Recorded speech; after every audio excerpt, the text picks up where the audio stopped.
ფაროსანა საერთოდ იცით ნაკლებად არის წელს შარშანთელთან შედარებით შედარება არ არის. არ არის აზიური ფაროსანა ძალიან ნაკლებია და შესაძლებლობების მიხედვით წამლავენ ყველაფერს აკეთებენ რომ ეს არ უნდა იყოს.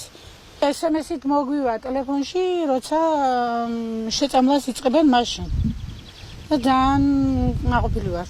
ინას არ გაგვარცხილეს ხამით იყო რა საღამოთი რა შეწამლა და გაფრთხილებული ხალხი დადიოდა მანქანები აფრთხილებდნენ ხალხს გადახური ჭები დაკეტეთ ხარი ფანჯრები და იმედი გვაქვს თუ გაამართლა ბუნება თხილი ამართლებს სიმინც ხო ხედავთ არა უშავთ იცეო რა კარგად მიდის კომარო 1-80% თხილი შემაშალი იქნება მესიჯებით შემოდის ტელეფონის ყოველას ტელეფონის ისინი აქვს და მესიჯებით შემოდის და იმით გვატყობინებენ რომ ღამე წამლავენ ან დღე წამლავენ ყველაფერს გვატყობინებენ უფრო მეტად ღამე აწამლებს შესხურება და ყველაფერი